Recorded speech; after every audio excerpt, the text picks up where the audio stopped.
Sejam bem-vindos ao Plano B de Bonecos, um workshop virtual dividido em 4 módulos. Eu sou Eduardo Andrade e nesse primeiro módulo você vai aprender um pouco sobre a história do teatro de bonecos no Brasil.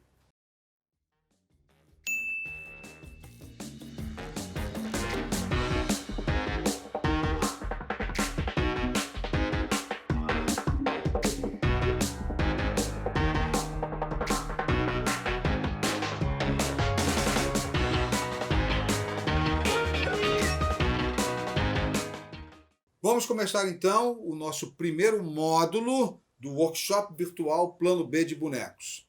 Hoje nós vamos falar sobre a história do teatro de bonecos no Brasil. Mas para isso a gente precisa entender o que é um boneco. Boneco é um objeto cênico que pode ser a figura humana de uma pessoa, pode ser uma figura animal ou uma figura abstrata, que é dramaticamente movimentado diante de uma plateia, diante de um público. O boneco, em geral, tem partes articuladas, né, como as nossas articulações, como esse daqui, e ele precisa de ter uma plateia, né? No caso, vocês aí que estão assistindo, vocês estão vendo aqui um boneco. Isso é um boneco. Tchau! O boneco é um signo. Então, para isso, a gente tem que entender o que é um signo. Signo é aquilo que está no lugar de uma outra coisa. Vou te dar um exemplo bem simples. Está vendo esse peixinho aqui? Isso aqui é um peixe? Sim, mas na verdade é uma pedra também, uma pedra esculpida que está representando um peixe. Então, como você reconhece o peixe, você sabe o que é um peixe, você olha isso aqui, você imediatamente identifica isso aqui como sendo um peixe. Mas para você identificar, você tem que conhecer o que é peixe. Eu, por exemplo, eu sou do interior de Minas Gerais. O meu avô, ele tinha um posto de gasolina da Esso e tinha um concorrente do lado dele que era Shell e usava isso aqui como marca.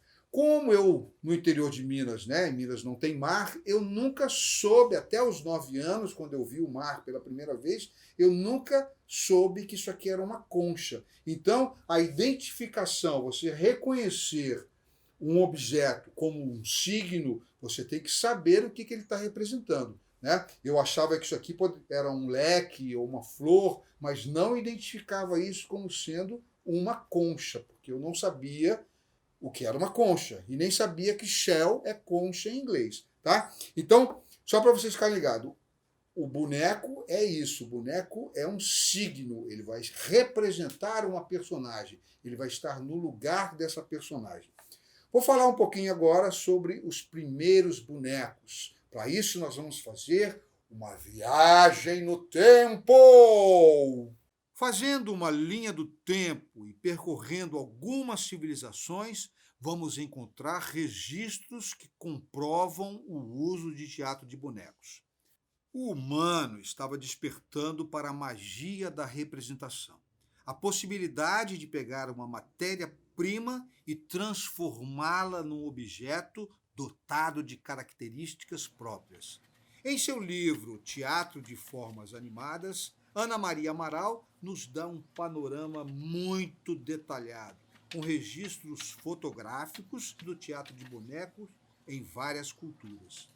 No Oriente, sua manifestação está ligada ao divino, expresso quase sempre por meio do misticismo, dos contos fantásticos, das cerimônias religiosas.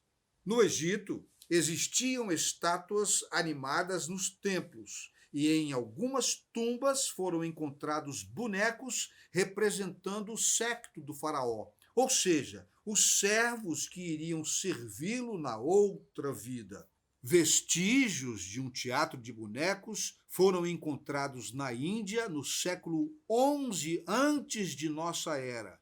No Ocidente, se caracteriza por apresentar o humano em sua realidade terrena, nas suas situações sociais. Cada boneco é uma personagem única, chegamos na Grécia, o berço da civilização ocidental. No século XVI, já estava presente em toda a Europa. Voltando da viagem do tempo, como vocês viram, eu voltei igualzinho, mas olha o que eu trouxe de lá, uma estatueta de pedra, as Vênus primitivas. Olha que legal. Eu e alguns historiadores consideram essas estatuetas como sendo os primeiros bonecos, né? Uma das teorias que existem é que esses bonecos eram manipulados em rituais de fertilidade ou para garantir uma colheita, e eram, portanto, manipuladas. Logo, os primeiros bonecos. Começava ali o encanto pela representação. E foi a partir desse momento que essa prática se desenvolveu em várias culturas e em todas as civilizações. É claro que o conceito de representação, como nós conhecemos no teatro hoje em dia, ainda não existia naquela época, né? Eram rituais mágicos, invocando as forças da natureza. E no Brasil? No Brasil é certo que as marionetes e os bonecos chegaram aqui com os primeiros exploradores. Sim, quando os portugueses chegaram no Brasil, trouxeram as primeiras marionetes, os primeiros bonecos. Isso porque, nessa época, o teatro de bonecos estava no auge na Europa. Existem informações esparsas de que o padre José de Anchieta usou o teatro de bonecos, quando chegou aqui no Brasil, para catequizar os índios. Será? Nós conseguimos uma entrevista inédita com o padre José de Anchieta falando um pouquinho sobre isso. Vamos ouvir? Então, foi exatamente isto que aconteceu. Chegando no Brasil, os índios não entendiam chongas do que estávamos falando e nós também não entendíamos nada do que eles falavam. Com isto, usamos teatro de bonecos para aproximar a nossa comunicação. Foi muito interessante esta pesquisa nas catequeses. Ué, o padre José de Anchieta é espanhol. Estava com sotaque português, um sotaque português. Bom, deixa para lá. Vamos continuar aqui. No Brasil, os registros oficiais datam do século XVII, século XVIII. O pesquisador Hermilo Borba Filho nos fala dos teatros de Bonifrates, que eram pequenas casas de espetáculo, de teatro de bonecos, claro, que supriam a ausência de casas de espetáculos com atores de verdade. Então você estava lá em casa, estava em casa e tal, querendo passear com a sua família, você não ia no teatro para ver atores, mas você ia no teatro de bonecos. Ele fala uma coisa que é muito legal, olha aqui, ó. Era uma ingênua diversão do povo. São também, desta época, 3 grupos distintos de teatro de bonecos muito comuns no Rio de Janeiro dos vice-reis. Os títeres de porta, onde uma colcha colorida é literalmente colocada em frente da porta da casa, formando então a boca de cena para a representação dos bonecos.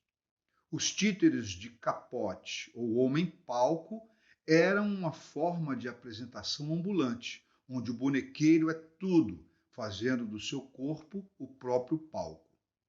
Os títeres de sala são pequenos teatros, muitas vezes improvisados, que abrigam esse tipo de espetáculo. Os presépios de fala também eram uma atração bastante comum e tinham lugar nas festas maiores da igreja. As figuras do presépio de fala eram as mesmas imagens de presépios, só que animadas e com fala. Essas encenações, a princípio de caráter religioso, foram aos poucos tornando-se cada vez mais descontraídas e profanas. A partir daí, o teatro de bonecos espalha-se por várias regiões do Brasil, formando artistas e profissionais que se destacam até hoje. Chegamos ao final desse nosso primeiro módulo. Obrigado aí por ter assistido, obrigado pela sua audiência. Se gostou, compartilha, chame os amigos, vamos criar uma grande corrente de bonequeiros aqui no Brasil e, quem sabe, no mundo, né? Ampliando um pouquinho mais esse conhecimento. Então, valeu, fique ligado que tem mais 3 modos aí para você assistir.